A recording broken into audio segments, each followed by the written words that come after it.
su respuesta inmune también es muy importante. O sea, todo lo referente a la persona que contribuye. Recuérdense que la triada epidemiológica, solo que de otra forma se aplica también aquí, en donde están los factores ambientales, los factores directamente de la gente, que en este caso es la sustancia, y los factores del hospedero, que es quien se va a entrar en contacto directo con esa sustancia. En los factores ambientales puede ser la temperatura, la presión atmosférica, la humedad, la velocidad del aire, porque esto puede llevar esa sustancia tóxica a lugares que no están tan próximos. Hay lugares en donde se dio un derrame o en donde se dio una explosión o el ambiente en el que de alguna forma el químico está expuesto al ambiente. Entonces, tal vez esto que es muy, muy importante, recalcamos estas situaciones, que el grado de agresión directamente de la sustancia va a depender de la concentración de esa sustancia, cómo se encuentra, si es en el aire, en el agua, en el suelo, en los alimentos, en el lugar en donde nos encontremos. ¿Cómo va a ingresar? Si es por inhalación, vías respiratorias, que es a veces la forma más letal.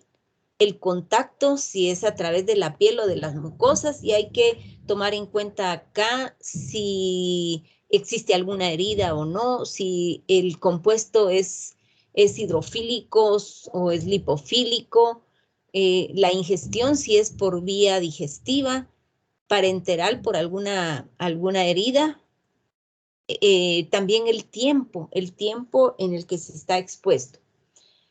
Según su forma de presentación, estas sustancias pueden ser sólidos, líquidos, vapores, aerosoles, gases, pero también tenemos las diferentes clasificaciones por el daño que en algún momento puede causar en el organismo, si son irritantes, corrosivos, alergénicos, neumoconióticos, sistémicos, anestésicos o narcóticos, asfixiantes, carcinógenos o mutagénicos y de efectos combinados. Entonces, los irritantes puede ser que entremos en contacto con vapores o directamente con una sustancia, como vemos acá esta irritación en este individuo que tiene irritación en los ojos por la utilización de productos de limpieza a base de amonio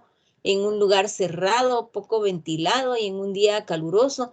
Entonces, esto va a causar precisamente que se entre en contacto con los vapores de algunos de los compuestos, como amoníaco, óxidos de azufre, cloro, ozono, dióxido de nitrógeno, que van a hacer bastante daño. Los corrosivos, aquí nos enfrentamos a bases o ácidos fuertes, hidróxido de sodio, ácido fluorhídrico, ácido sulfúrico, ácido clorhídrico, cualquiera de estos pueden ser corrosivos y van a generar quemaduras o corrosión sobre las áreas de contacto. Los alergénicos, aquí hay una variedad de elementos que pueden causar un proceso alérgico y, por supuesto, no todos los individuos van a reaccionar de la misma forma. Por ejemplo, esto que estamos viendo acá es una dermatitis por contacto, es una reacción alérgica a un bloqueador solar, que tiene el ácido 4-aminobenzoico como ingrediente. Entonces, esta persona reaccionó a este compuesto. Entonces, por eso es una situación muy particular de cada individuo. Y esto se va a presentar en personas que son sensibles a un compuesto determinado. Los neumoconióticos, ya habíamos hablado algo de esto, que son todas las sustancias químicas sólidas que se van depositando y acumulando en los pulmones y que van a originar una reacción de acuerdo al tipo de producto. Y aquí tenemos algunos ejemplos: la silicosis, que es tal vez de lo más abundante, asbestosis, también enfrentamiento con talcos, con polvillo de arena o de piedra en los lugares en donde trabajan este tipo de productos, la beriliosis, siderosis para quienes trabajan con hierro, y todo esto va a depositarse a los pulmones y claro, va a ir causando una serie de alteraciones. En el caso de los sistémicos, Doctora, estos, ¿sí? ¿al cuánto tiempo surge el efecto secundario de los neumonoquióticos? Los Disculpe, neumoconióticos. sí, disculpe eso. En el caso de los neumoconióticos, todo va a depender de qué tanta cantidad se está inhalando y si solo es en un momento o si ya es repetida la situación. Para quienes trabajan en algún lugar donde se manejan esos productos, lógicamente se va a dar ya un proceso, una neumoconiosis como tal, que va a generar en algún momento fibrosis quística o que predispone para el enfrentamiento a microorganismos porque ya el tejido está dañado. Ya, Entonces, los neumoconióticos pueden llegar a tener efectos agudos y crónicos. eh, sí, todo depende de la cantidad de producto inhalado. Recuérdense que en este caso ya no son infecciosos, entonces no va a causar un proceso como el que podemos observar cuando se da el contacto con algún tipo de microorganismo, ya sea bacteria, virus u hongos, ya que se da una explosión de un proceso inflamatorio bien evidente. Aquí, salvo que fuera una inhalación en donde ya le bloquea la respiración y que el paciente puede o la persona puede llegar a morir. Que se recuerdan ustedes con no sé si vieron alguno de los reportajes que pasaron ahora con la caída de las torres. Cuando cayeron las torres, la cantidad de polvo y de partículas que se esparcieron en el ambiente, mucha gente inhaló una cantidad bárbara y se asfixió por taponamiento completo de sus vías respiratorias.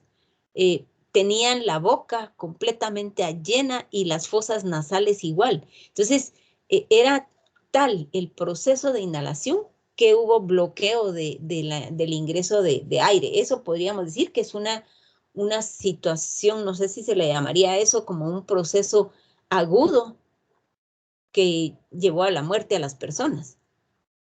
Sí, repentino y que tuvo la capacidad para hacerlo. Sí, Sí, exacto. gracias, doctora. Vale.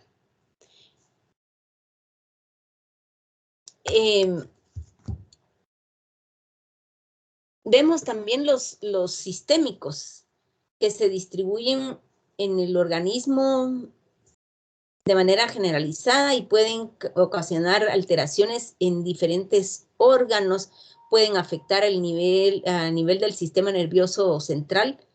Aquí, por ejemplo, como el alcohol etílico o metílico, sulfuro de carbono, pueden afectar a nivel renal como los compuestos de acetato de cadmio, el hígado como cloroformo. Entonces, dependiendo del tipo de sustancia, también tienen como que predilección por cierto tipo de órganos que es en donde se va a manifestar esencialmente el daño. Y esto muchas veces es un proceso crónico. En los anestésicos y narcóticos, la característica que los distingue es su efecto sobre también el sistema nervioso central, y aquí se va a ejercer una acción causando anestesia sin efectos sistémicos graves. Todo va a depender de la dosis. Dentro de estos anestésicos y narcóticos está el tolueno, sileno, acetona, etanol, propano, isobutanol, el tricloroetileno, el éter etílico, que es lo que pasa, por ejemplo, quienes trabajan quienes trabajan en la morgue y que se trabaja con éter, de repente empiezan a sentirse somnolientos o a sentirse un poco mareados, y no porque estén inhalándolo directamente, sino que por el mismo trabajo que están haciendo, abren alguno de estos recipientes que contienen éter o alguno de los otros, el tolueno o etanol, y esto va a hacer que sin que se den cuenta empiecen a inhalar y van a tener una serie de efectos diferentes, que esto va también quienes trabajan con cloroformo, también es otro, que el cloroformo puede tener una afección sistémica, pero también puede ser un anestésico. Los cancerígenos, que hay muchísimos, estos pueden generar cáncer, modificaciones genéticas, malformaciones debido a la inducción de cambios de los cromosomas celulares. Y aquí está nuevamente el benceno, cloruro de vinilo, benzidina y derivados. Anteriormente, hace un tiempo atrás, se trabajaba, por ejemplo, conforme ha pasado el tiempo, todo lo que se hace a nivel de los laboratorios, pues se ha modificado y se ha facilitado el trabajo.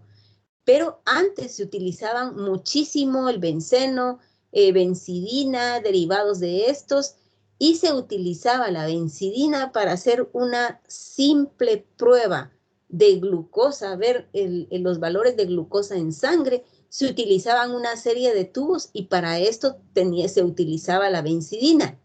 Claro que decía en el recipiente en donde estaba la benzidina, producto cancerígeno, pero no había en ese entonces otra forma de determinar la presencia o los valores de glucosa en sangre. Ya posteriormente, bueno, y algunas personas resultaron con algunos procesos porque no trabajaban con mascarilla, sino que directamente trabajaban sin ninguna protección, y varias personas resultaron con problemas a nivel pulmonar por ese trabajo. Ya posteriormente las casas comerciales pues se preocuparon un poco más en utilizar productos que no fueran tan dañinos y facilitaron el proceso, tanto así que lo que se tardaba antes 1 hora y media, ahora se tarda 10, 15 minutos. Entonces, sí se ha mejorado, así como se han mejorado los diagnósticos a nivel de imágenes, también se ha mejorado el diagnóstico a nivel del laboratorio en general. En los asfixiantes van a ser sustancias que son capaces de impedir la llegada de oxígeno a los pulmones. Ya habíamos también platicado un poquito de esto. Y estos reducen la cantidad de oxígeno disponible en el aire. Y aquí pueden ser simples o químicos. Los simples son los que reducen la concentración de oxígeno en el aire por el hecho de sustituir el oxígeno. Y los químicos impiden la llegada de oxígeno a las células, bloqueando algunos de los mecanismos del organismo, que es lo que pasa con el monóxido de carbono.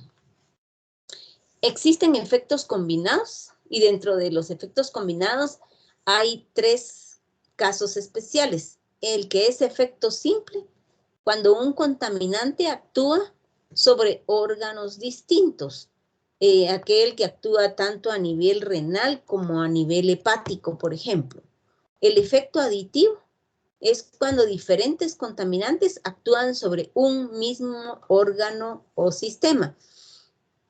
Entonces, si se enfrentan a 2 contaminantes diferentes, a 2 tóxicos diferentes, pueden actuar sobre un mismo órgano causando un mayor daño, y uno de los órganos que ha sido el más afectado por químicos diversos es el hígado.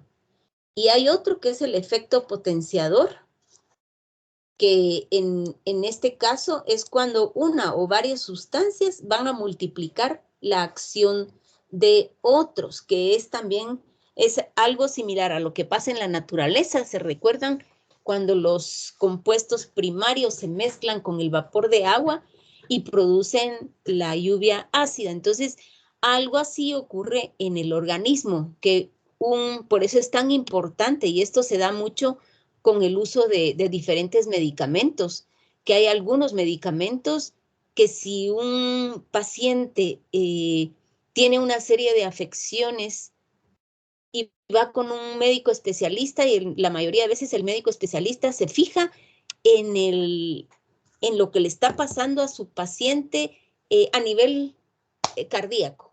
Y entonces le da medicamentos y se va el paciente muy contento porque ya tiene los medicamentos adecuados, pero también resulta que tiene problemas a nivel de la piel y tiene alguna infección fúngica, por ejemplo. Entonces va con el dermatólogo y el dermatólogo le da, o tal vez tiene a nivel de las uñas, le da una serie de antimicóticos, y estos antimicóticos pueden en algún momento bloquear o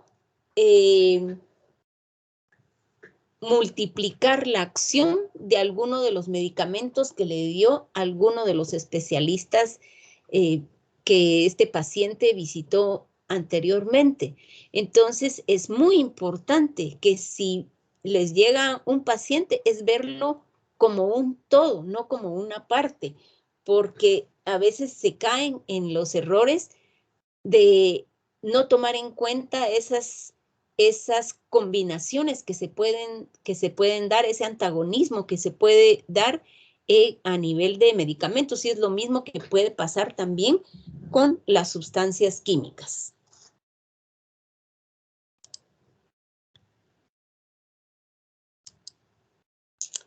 La vía de ingreso también es importante con cualquier tipo de sustancia extraña a la que nosotros nos enfrentemos. La respiratoria es la más importante y es la que más impacto puede causar. Aquí importa mucho el tamaño y la densidad de las partículas, ya que el químico o el elemento extraño puede llegar hasta los alvéolos, y esto va a disminuir al aumentar el tamaño de esas partículas que en algún momento nos enfrentemos a ella. Ahora, si son gases, esto por supuesto va a causar un daño mucho más pronto, en menor tiempo, y puede, dependiendo la cantidad, la dosis a la que la persona se enfrente, lo puede llevar a la muerte. En la vía oral, aquí la velocidad de absorción va a depender del químico que al que la persona se enfrente, ya sea por ingesta voluntaria, que muchas veces las personas utilizan este tipo de situaciones para evadir una serie de aspectos de su vida, o puede ser accidental. Y el principal daño muchas veces va a estar a nivel renal, a nivel hepático, cardíaco, cerebral. Y la dérmica, que aquí va a depender mucho de la capacidad de penetración que pueda tener esa sustancia, y va a depender de la solubilidad de la misma. También dentro de estos productos químicos tenemos las nanopartículas, que cada vez están siendo más utilizadas a todo nivel. Las nanopartículas son partículas muy pequeñas, de menos de 100 nanómetros, que es equivalente a una millonésima parte de un milímetro. Son más pequeñas que un virus y están diseñadas con un fin específico, y en el momento actual pues tienen un uso abundante a nivel de la industria automotriz, en cosmetología, en la industria alimentaria, en medicina, tiene un muchísimo uso como nanomedicina en el diagnóstico de imágenes, también en el tratamiento de diferentes tipos de cáncer, en trasplantes. Claro que a nivel de medicina, mucho de esto todavía está siendo investigado y están tratando de encontrar ya con toda certeza la forma de utilizarlas para minimizar el daño que un tumor, por ejemplo, pueda causar. Se han hecho algunos ensayos con cáncer linfático, tratando de minimizar o contrarrestar a que el tumor existente pueda seguir creciendo. A nivel de la industria farmacéutica también,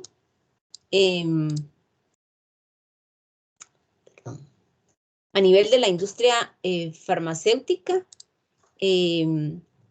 también se ha utilizado y se sigue buscando de qué forma se puede maximizar la eficiencia de diferentes medicamentos para el tratamiento de distintas enfermedades. En la energía, en terapia genética, en telecomunicaciones, en industria aeroespacial. Entonces, cada vez se está utilizando más las nanopartículas. Ahora, ¿qué es la nanotoxicología? ¿Qué es lo que se está también trabajando o estudiando mucho?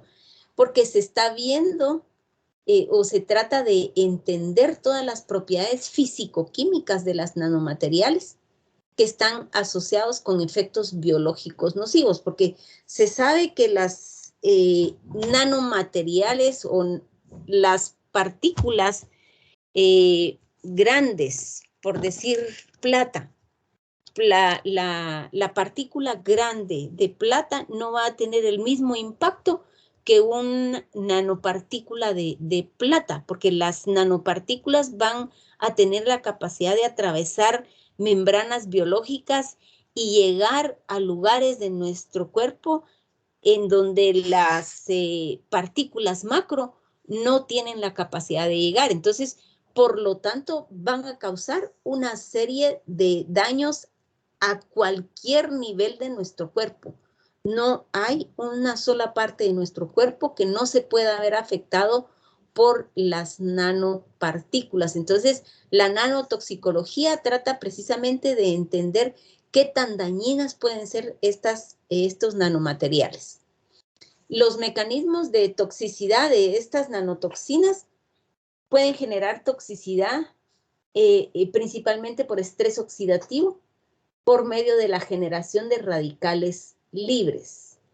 Y las consecuencias principales son inflamación, interacción con células y alteración de las funciones celulares y daños a los tejidos y órganos vitales. Cualquier cantidad de órganos puede afectar el corazón, la piel, los ojos, articulaciones, pulmones, sistema inmune, cerebro y sistema nervioso central, los riñones, o sea, cualquier parte de nuestro cuerpo en algún momento puede verse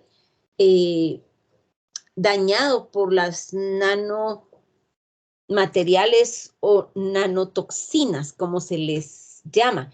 Y la mayoría de veces esto tiende a ser un proceso crónico, porque no es que nos enfrentemos a una cantidad masiva que pueda tener un desenlace fatal tan rápido, sino que estas se van acumulando y después se ven todos los efectos y en algunas ocasiones, salvo que alguien sepa que se estuvo enfrentando o que trabaje en lugares en donde se trabajan este tipo de materiales diferentes y se piense que entró en contacto con esto para entender lo que le está pasando, sino de lo contrario, queda como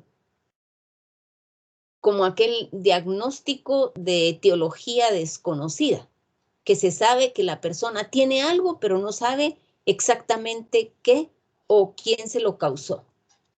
Las propiedades biológicas tienen una alta eficiencia de deposición en la zona pulmonar, habilidad para transferirse de los pulmones a otras zonas del sistema, pueden invadir sangre, cerebro, riñones y tienen también la capacidad de penetrar la barrera cutánea, cosa que las partículas macro no pueden hacer. Es importante tomar en cuenta también, que es lo que les había dicho, que las nanopartículas tienen ciertas propiedades que son un tanto diferentes a las partículas macro. Las nanopartículas no son biodegradables y pueden acumularse por largo tiempo y residir por tiempos prolongados también en el ambiente y en los ecosistemas, y en algún momento pueden ya iniciar un proceso patológico en las personas. Las vías de exposición, las mismas que ya habíamos mencionado para cualquier químico, cualquier tóxico en general, pero la vía respiratoria pues es una forma bastante fácil de ingreso de las productos tóxicos en general y de las nanopartículas, por supuesto. También dependen del tamaño, pero en el caso de las nanopartículas, estas pueden inhalarse y pueden llegar a las partes profundas del tracto respiratorio. Hay 3 zonas de depósito: la nasofaringe, traqueobronquial y alveolar, y de aquí pueden extenderse a otras partes del cuerpo. Ya les había dicho que tienen la capacidad de atravesar las barreras biológicas.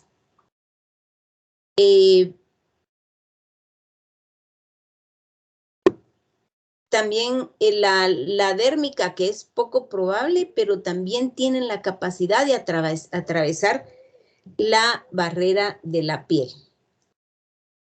También hay otros tipos de compuestos que son los famosos xenobióticos, que se les llaman así a todos esos compuestos químicos sintetizados por el hombre que no existían antes en la naturaleza y que eventualmente pueden ser contaminantes y tóxicos. Y aquí entra todo el grupo de las diferentes drogas que se han creado para el tratamiento de diferentes enfermedades. Entonces, estas han sido producidas masivamente en los últimos 50 años, tienen estructuras químicas nuevas y pueden tener una naturaleza con mucha variabilidad.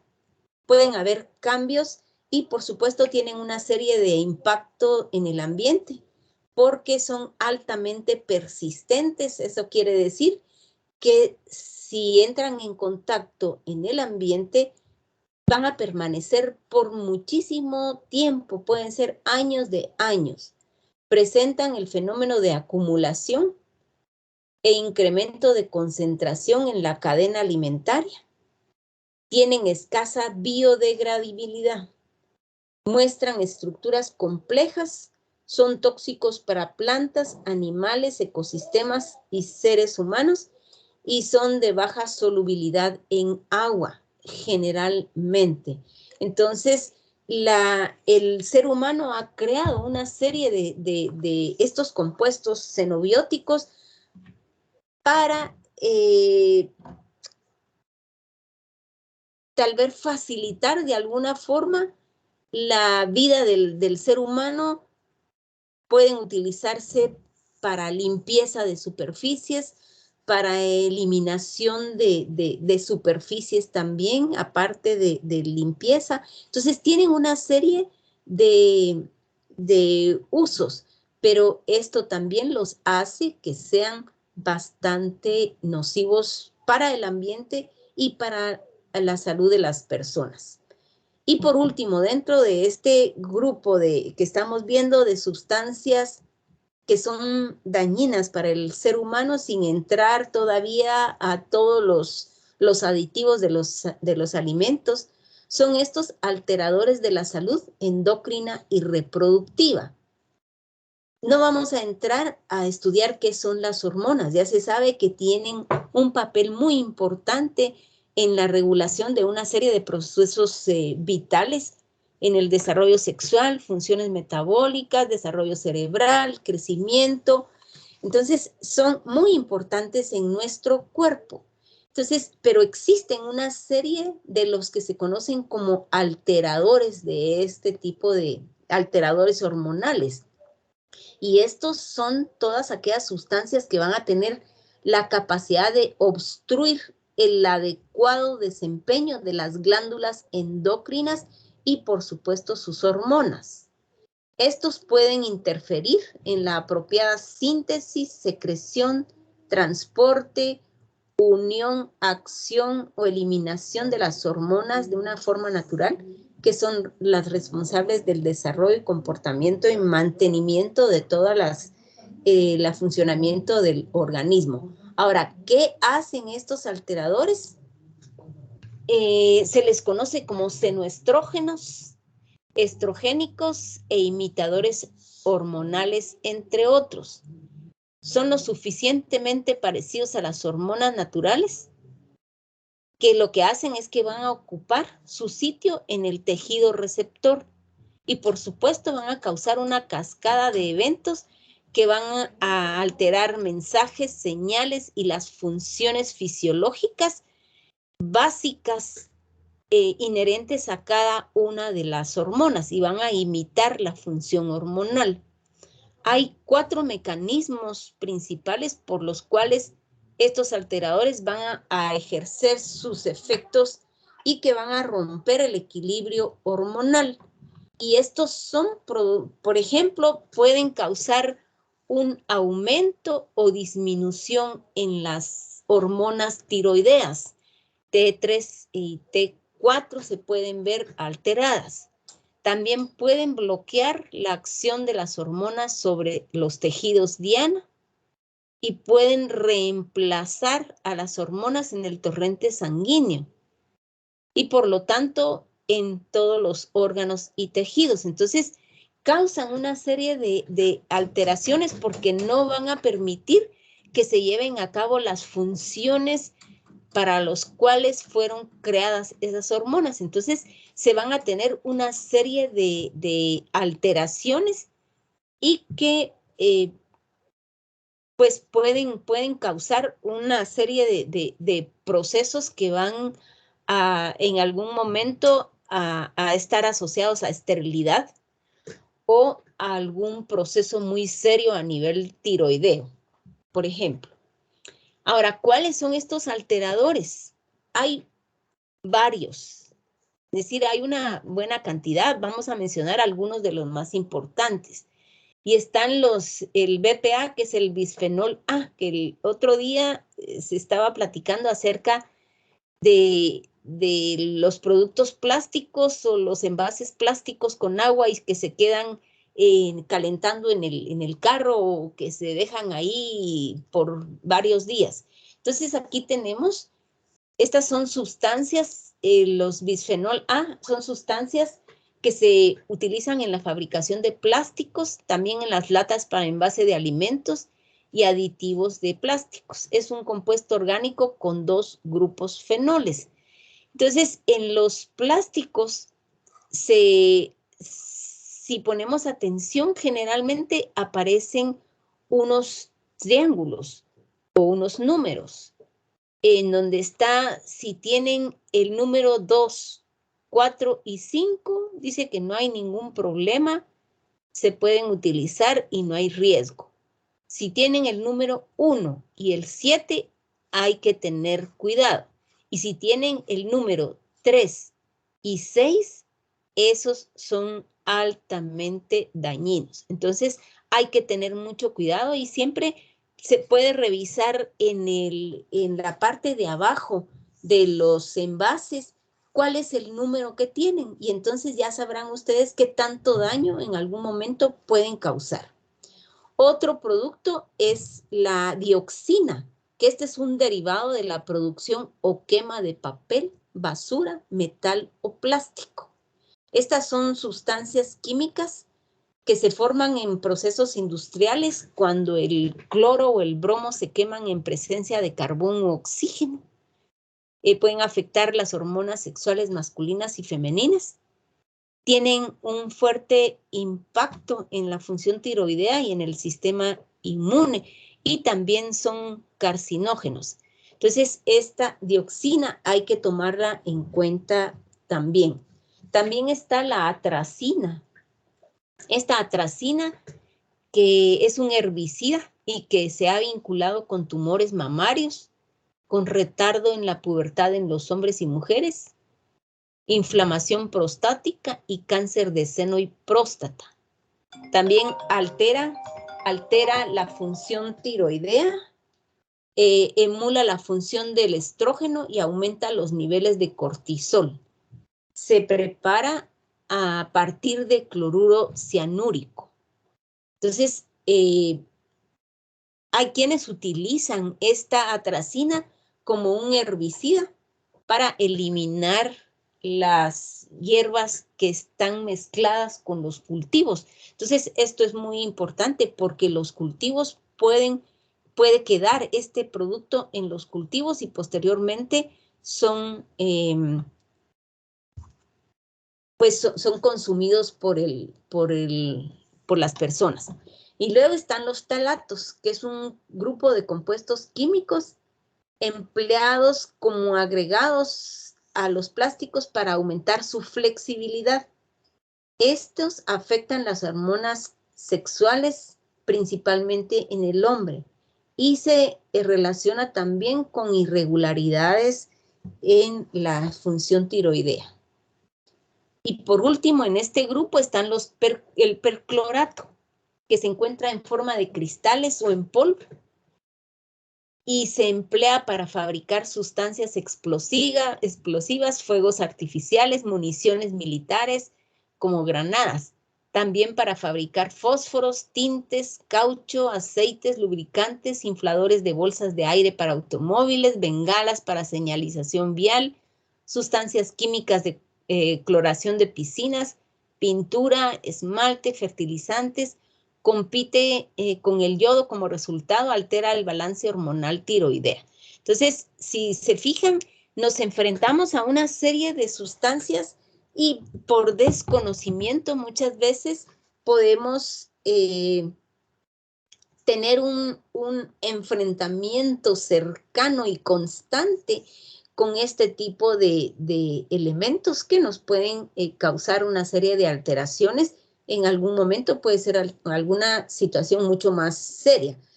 Claro que hay ciertas épocas del año que acá en nuestro país nos enfrentamos al perclorato, porque es este compuesto que vamos a encontrar en todos los cohetes, en los volcancitos, bueno, y los fósforos que constantemente se utilizan en las casas. Lo importante es tener un uso moderado de esto para evitar que pueda darse ya una situación tiroidea alterada y que no entendemos por qué se está dando ese tipo de alteración. Si en la familia no hay nadie que haya padecido de alguna situación a nivel de hormonas tiroideas.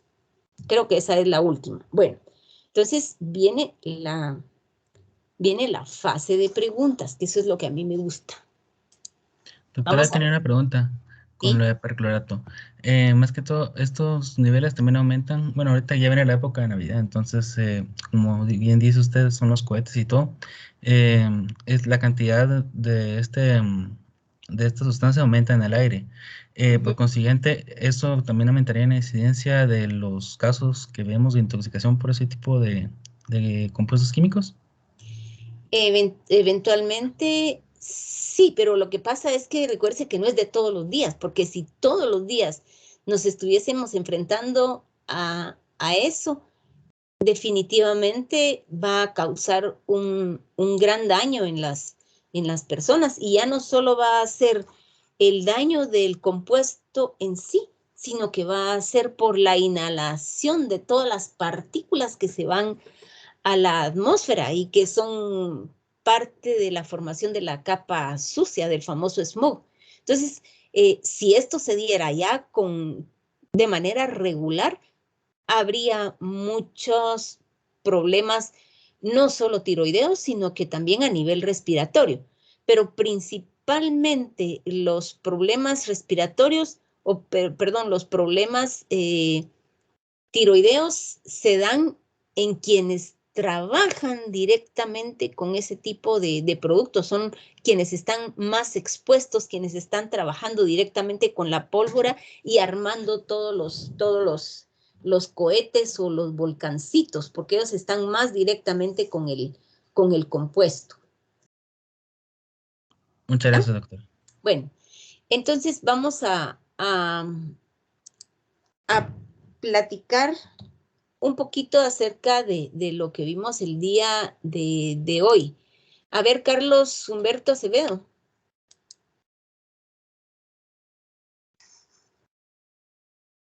¿No está Carlos Humberto? Aquí estoy, doctora. Bueno. ¿No me escuchaba antes? No, antes no, pero ahorita sí. Bueno, cuénteme, ¿me puede contar algo de las nanopartículas?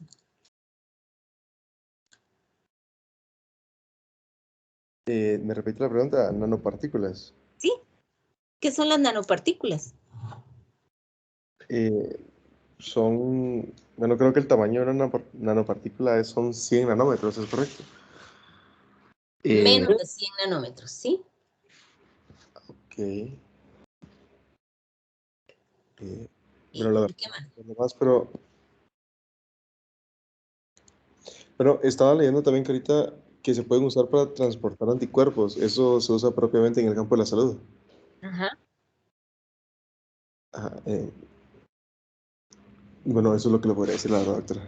Vale, perfecto. Mire, el leer sobre las nanopartículas o nanomateriales, como también se les llama, es un tema bastante amplio y fue un boom desde que descubrieron las que podían trabajar con esas minúsculas partículas a todo nivel, principalmente en la industria se le está dando mucho empuje a la utilización de esto y claro, la medicina no se queda atrás porque pretenden utilizarla a todo nivel.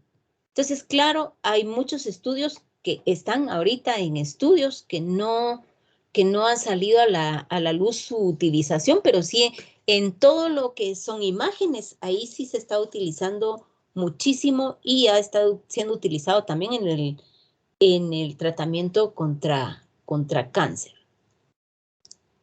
Bien, a ver, María Fernanda Archila. Sí, doctora.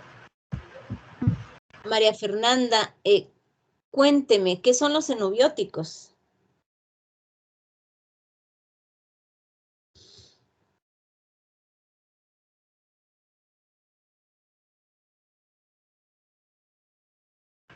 Escucha. Ahorita sí, antes no.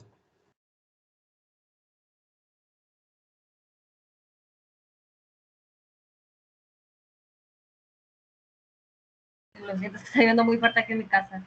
Pero, si no recuerdo, son unos químicos que son sintetizados por el hombre, que no van a existir en la naturaleza.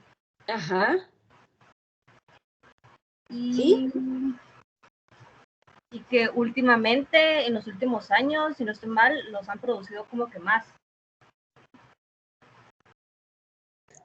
Sí, definitivamente. Muy bien. Gracias.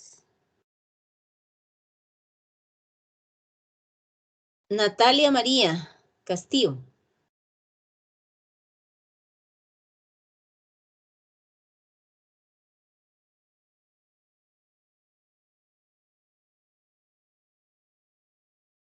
¿No está Natalia María? No sé si, pero a Natalia se le estaba yendo el internet desde la mañana, pero no sé si está conectada, si se puede conectar ahorita. Natalia, vamos a ver si está. No está. Es que, doctora, ¿Sí? Natalia vive acá cerca de mi casa y aquí hay mucha lluvia, entonces toda la mañana ha estado súper inestable el internet y la luz. Entonces no sé si Nat tiene luz o internet. Ah, vale. Perfecto, muchas gracias. Vamos a ver, Marco Antonio Hernández. Sí, doctora. Marco Antonio, cuénteme algunos aspectos que son importantes respecto a los compuestos químicos o nanopartículas o xenobióticos, aspectos que son importantes para el daño que puedan causar en una persona. ¿Tengo que dárselos de ambas o escojo una y de esas se los digo o cómo? Es que son similares con algunas cosas, pero en general, dígame usted, ¿qué es importante digamos con los compuestos químicos? ¿Qué es importante tomar en cuenta en estos compuestos químicos para ver el daño que puedan causar en una persona?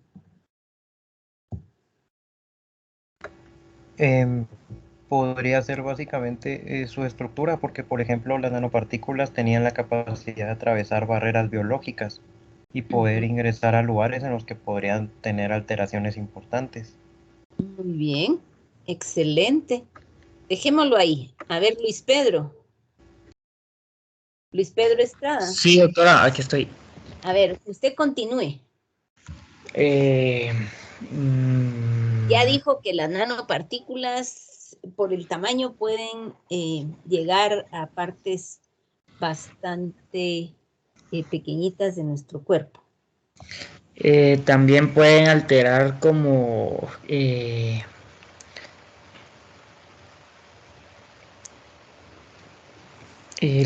pueden alterar su solubilidad en el agua, o también pueden provocar escasez biodegradable por la... ¿Ah? ¿Cómo así? Mire, la pregunta era, ¿qué situaciones son importantes en los compuestos químicos o qué depende de los... Sí, qué aspectos son importantes en ellos para el daño que puedan causar en una persona? Su estructura, de qué están formados, su estructura anatómica, la masa de los mismos, las reacciones químicas que pueden realizar. Ajá, muy bien. A ver, Gabriela. También su toxicidad, la concentración y el tiempo que está el huésped expuesto a y también la vía de ingreso. Muy bien. Todos esos aspectos son muy importantes. Aparte de lo que ya dijeron, la molécula que tenga este compuesto X, también importa el tipo de compuesto que sea, si es sólido, si es líquido, si es gas. También mencionaron la forma como ingresa a nuestro cuerpo, el tiempo que se está expuesto. Entonces, eso casi es general para todos, porque también con los metales es igual. Es igual qué tipo de metal es, cómo entra en contacto con el organismo. Todos son más o menos, se basan en las mismas situaciones. Muy bien. A ver, Carla Lucía. Buenos días, doctora. ¿Qué tal? Carla, cuénteme.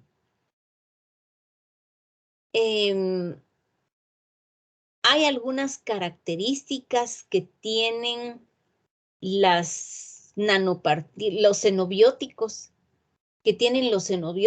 que los hacen altamente contaminantes ambientales. ¿Qué características son esas?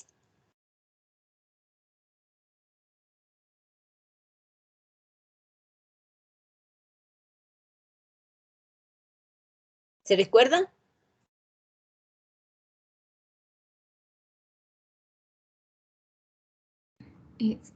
Doctora, ¿me escucha? Ahorita sí. Ok. Los xenobióticos, perdón, es que no se escuchó, ¿qué los hace? Que los hace altamente contaminantes ambientales.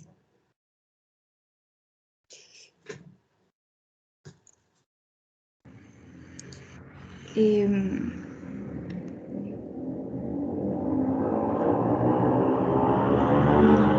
recuerdo, doctora, perdón. ¿No? A ver, Luisa Fernanda Bautista. Sí, yo recuerdo que porque eran persistentes, tenían una escasa biodegradabilidad y también porque tenían un incremento de concentración en la cadena alimenticia. Muy bien, excelente. Eso es muy importante. El que sean persistentes, ya dijimos que es porque pueden tardar muchísimo tiempo en el ambiente. Entonces, si son persistentes, los seres vivos nos pueden enfrentar a un determinado compuesto y de alguna forma puede entrar podemos entrar en contacto con este. Muy bien. Vamos a ver. Lourdes Renata. Buenas tardes, doctora, ¿sí? ¿Qué tal? Cuénteme, Lourdes, ¿cuáles son, o mencióneme usted algunas de las reacciones o alteraciones que los productos químicos pueden causar en nuestro cuerpo al enfrentarnos a ellos?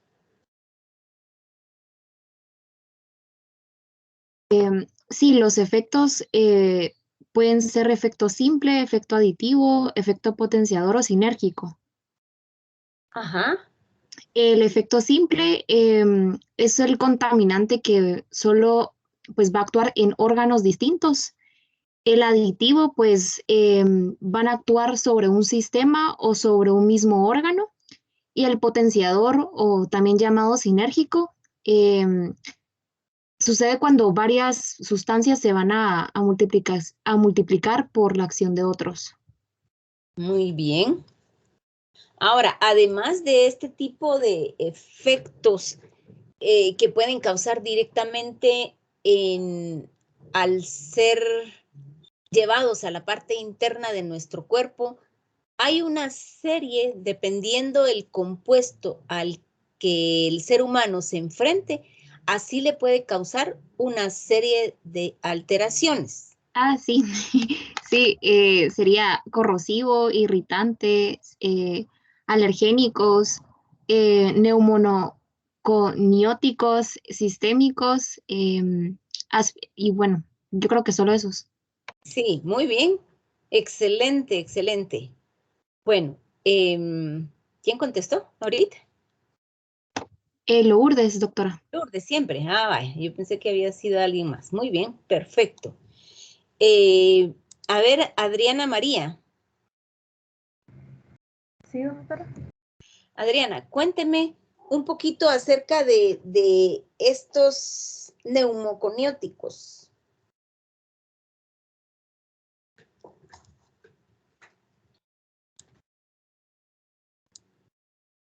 Me había dicho que eran sustancias sólidas que se depositan en los pulmones y creo que había mencionado de ejemplo el dióxido de azufre y el cloro. En los neumoconióticos.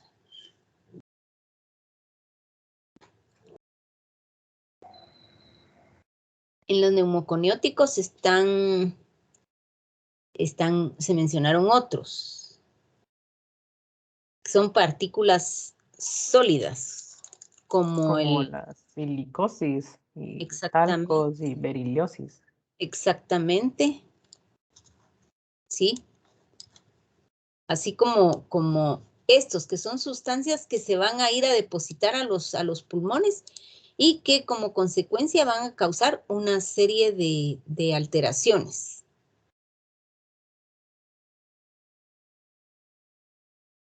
Muy bien.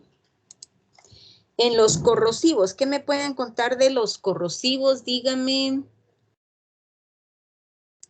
A Lourdes ya le pregunté. Adriana Isabel. Sí, buenas tardes. Buenas tardes. Cuénteme de los corrosivos, algo de los corrosivos, lo que usted se recuerde o lo Yo que me haya recuerdo, leído. ay, perdón. Yo me recuerdo que generaban quemaduras o pues corrosión sobre las áreas a las que se tuvo contacto. Ajá, ¿sabe usted? ¿Puede darme algún ejemplo de esto? Los ácidos fluorhídricos, si no estoy mal.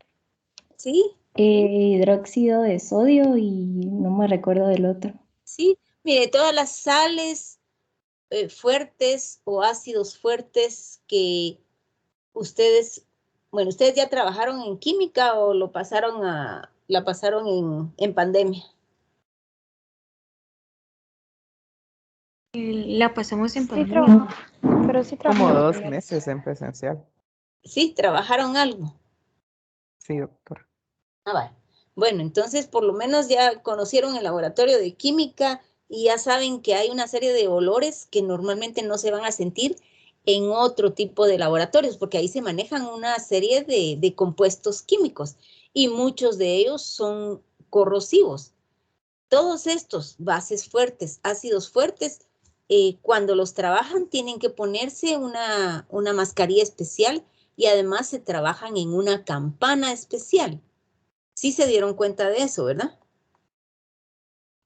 Sí, doctora, se ponían en una campana que estaba casi que al fondo o a veces a la par de la pizarra más o menos. Exactamente. Eso es para que no entraran en contacto al momento de abrir un frasco con ácido sulfúrico, ácido clorhídrico o alguna base muy fuerte para que los vapores no pudieran entrar en contacto directo con la persona que lo está manipulando, sino que tiene una extracción también especial de vapores. Entonces, esto no permite el daño. Si esto no existiera, muchas personas que trabajan con ese tipo de productos definitivamente resultarían con una serie de daños bastante serios.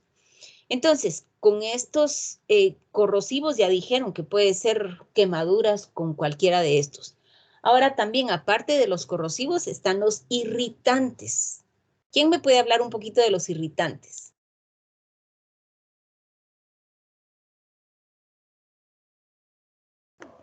Son los que irritan los tejidos de la piel en las áreas donde tienen contacto. También puede verse en ojos y la mucosa. Y creo que ejemplos puede ser el amoníaco, el dióxido de nitrógeno, el cloro y el ozono, si no estoy mal.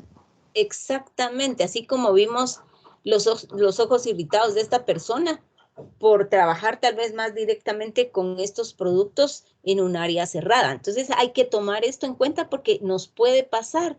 A veces por ser extremadamente limpios, utilizamos productos en un ambiente cerrado y estamos muy directamente en contacto con esto y nos puede causar o procesos a nivel respiratorio o a nivel de mucosas. Entonces, hay que tomar esto en cuenta siempre. ¿Quién pidió la palabra? Yo, doctora, solo una pregunta. Entonces, los irritantes, bueno, en este caso, si es de ojos, uno puede llegar hasta perder la vista. Depende qué tan fuerte haya sido el enfrentamiento con esos vapores, porque le puede ampollar el ojo.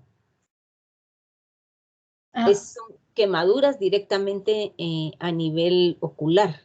Entonces, todo depende de qué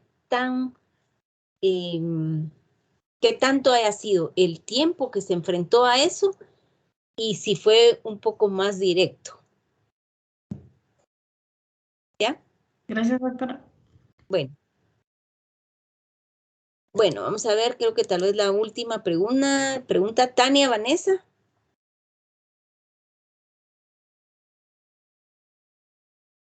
¿Tania está? ¿Sí está? Ah, bueno. Sí, estoy. Va, Tania, cuénteme, las nanopartículas que cada vez se le están dando más importancia a nivel de medicina, mencióneme algunos de los aspectos en los que está siendo utilizado.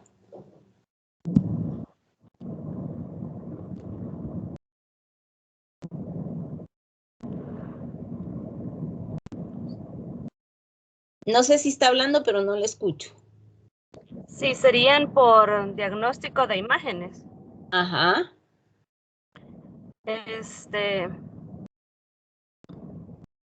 No recuerdo qué otro, la verdad, doctora. No recuerda. A ver, Yanaín Samira. Se puede usar para la industria alimentaria. También. Sí. ¿Y en medicina qué más? Aparte de las imágenes. Para combatir y destruir células de tumores cancerígenos. Sí, muy bien. También para trasplantes. También para trasplantes, muy bien. También para implantes de rodilla. También. Muy bien. Perfecto. A ver, Karen Ninet, ¿ya le pregunté? No, pero yo sí le hice una pregunta. Pero sí, bien. Sí, no, bueno, entonces ya, usted ya participó. Vamos a ver, Juan Carlos Trabanino. ¿Me escucha, doctor? Ahorita sí, perfectamente. Cuénteme, estos alteradores hormonales, ¿qué son? Cuénteme lo que usted recuerde. ¿Puede repetir? Disculpe. Sí, cuéntenos algo de lo que se recuerde acerca de los alteradores hormonales. Que...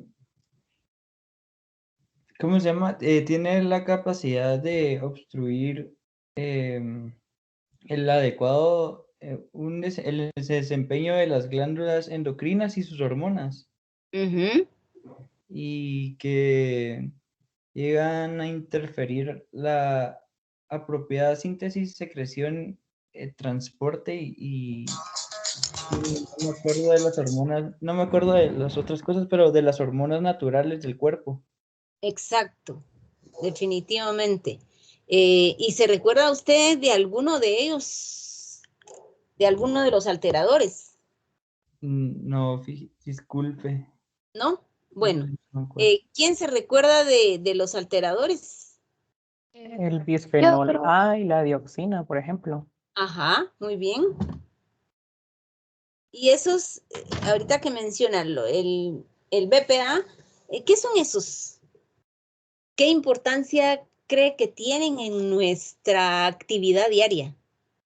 Son bastante, repercuten bastante porque son con los que se fabrican los plásticos de las botellas en las que bebemos generalmente agua o podemos beber alguna gaseosa, por ejemplo, en las latas donde a veces compramos productos alimenticios.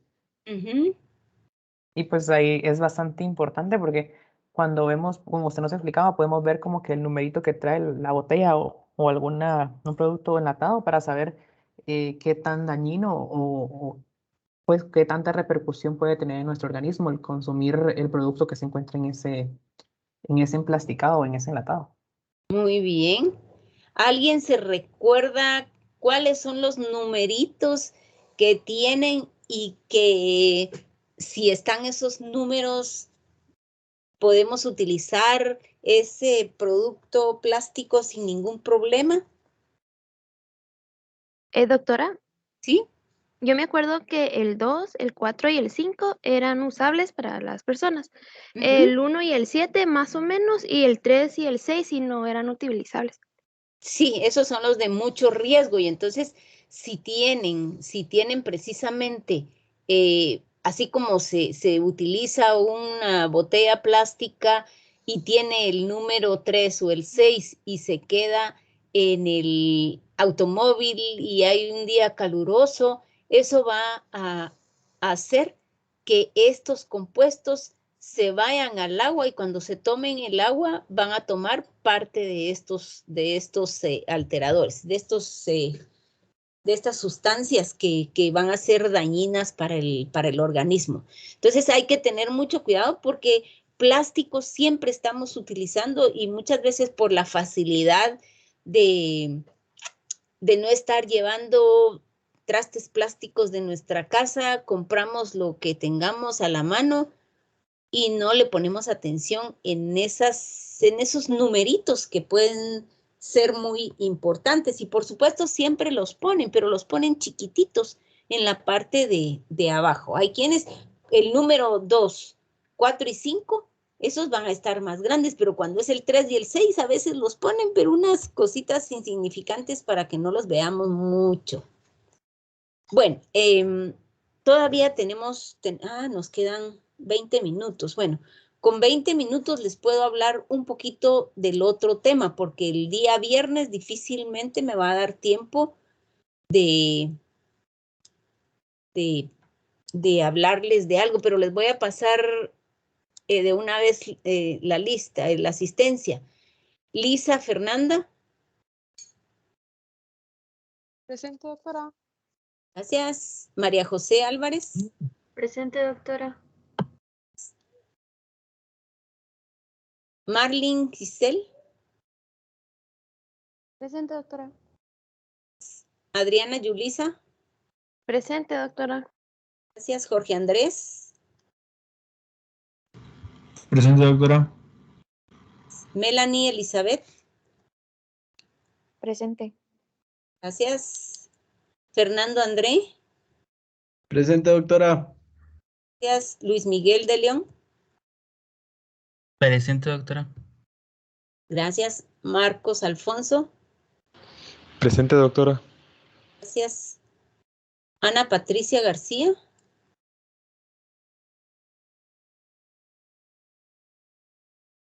Presente. Gracias. Rafael Andrés. Presente, doctora. Gracias. Sofía Raquel. Presente, doctora. Gracias. María Cristina. Presente. Gracias. Natalie Dayanara.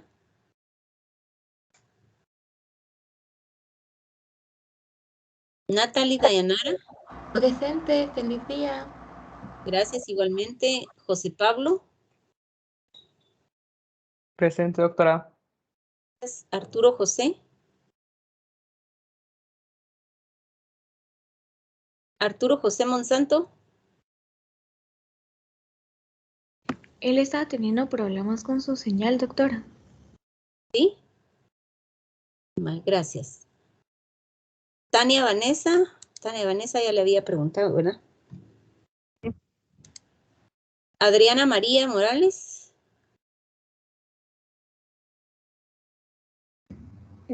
Presente, doctora, solo que también ya me había preguntado. Ah, sí, ya le había preguntado. Mire, pues no la apunté. Sí. Ana Paulina. Doctora, ella está teniendo problemas de internet. ¿Sí? Vale, gracias. María Emilia. Presente, doctora. Gracias. Cindy Stephanie. Cindy. ¿No está? Andrea del Rosario. Presente. Gracias. Astrid Sofía. Presente. Jorge Antonio. Presente, doctora. Feliz tarde. Gracias, igualmente. Adriana Isabel. Presente, doctora. Gracias. Wagner Elibu. Presente, doctora. Gracias. Suseli Lisset. Presente, doctora. Gracias. Ánica María. Presente. Gracias. Gracias. Francisco Bach. Presente, doctora. Gracias. María Alejandra Donis. Presente, doctora. Gracias. Antonio Lemos. Presente, doctora. Gracias. Quiero preguntarles algo que se sale un poco del tema de la clase, pero me llama la atención. A la mayoría le fue muy bien en el examen, con algunas excepciones que sacaron, que no perdieron, pero que están con punteos un tanto bajos. Mi pregunta es, ¿ustedes creen que a través de la educación virtual y cómo se les está dando la clase, están aprendiendo algo?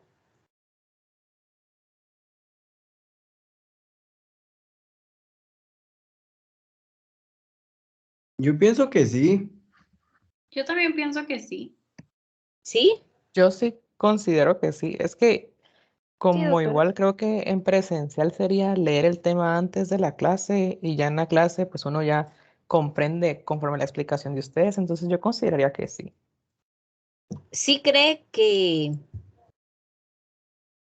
sí, a pesar de que es virtual, porque la idea de todos los docentes es irlos formando para que vayan adquiriendo, no digo que se aprendan de memoria absolutamente todo, porque tampoco van a ser unos discos duros en donde solo apachan un botoncito y ya tienen toda la información, pero que tengan en su mente la idea de la gama de situaciones a las que su paciente se puede enfrentar y que ustedes los puedan ayudar de acuerdo a los conocimientos que han adquirido a lo largo de sus años de carrera.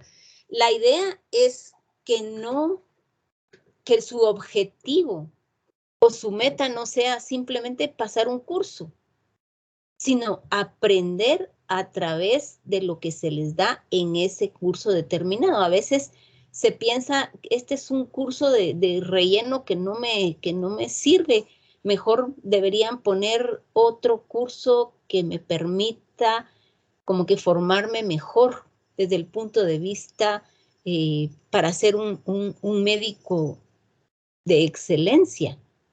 Pero todos los conocimientos que se nos dan van a hacernos de utilidad de una u otra forma, aunque sea dicen que la escritura del médico es tan característica porque no se entiende lo que escriben, por la rapidez con que lo hacen, y dentro de todo reciben alguna clase en la que tienen que escribir, en donde tienen que analizar, que eso es importante, aprender a analizar. Entonces, todos los conocimientos. Entonces, me entró la duda de, creo que hay algunos cienes dentro de los exámenes parciales. Entonces, me entró esa duda, si realmente están aprendiendo o saben buscar muy bien, porque dentro de las respuestas, por ejemplo, habían algunas que así contestaron varios, que eso es lo que me deja mal sabor de boca, como dicen, es que eran copias textuales de una búsqueda de internet. Y les digo copias textuales porque varios tenían exactamente la misma respuesta, con la misma coma, el mismo punto en el mismo lugar.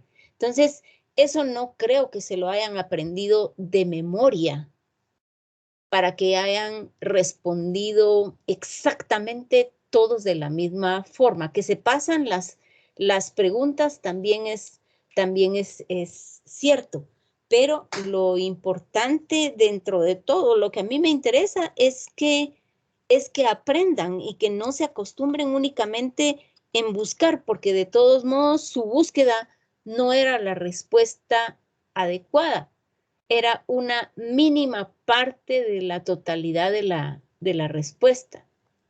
Entonces, eso es lo que me llama la atención. El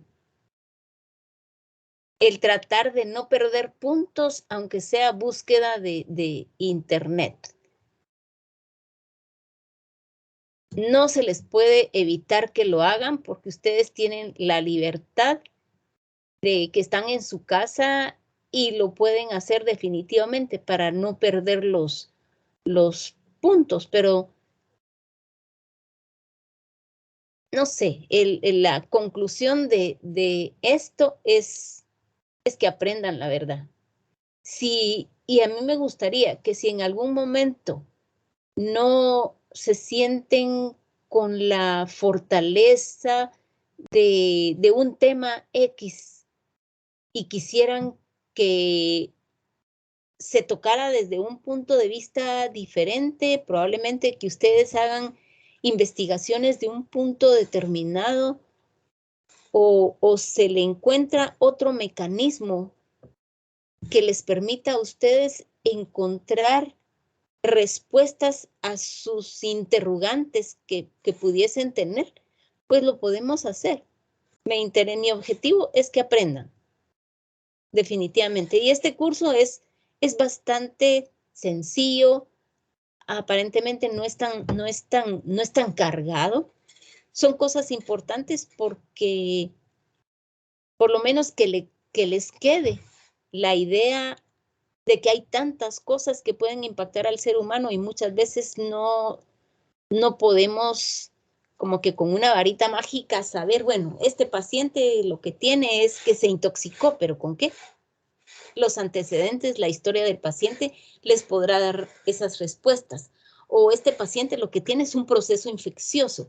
Ya cuando veamos en el curso de microbiología, pues microbiología es un curso apasionante y muy demandante porque es el enfrentamiento con una gama de microorganismos, tanto bacterias, virus y hongos, que son las tres unidades que se ven.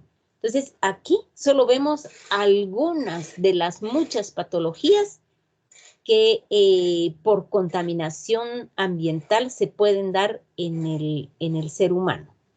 Creo que ya me llevé más de la cuenta de estarles hablando. No sé, me gustaría algún comentario de ustedes antes de que les desee feliz semana, que tengan una excelente tarde y que se cuiden mucho. No sé si alguien quiere comentar algo.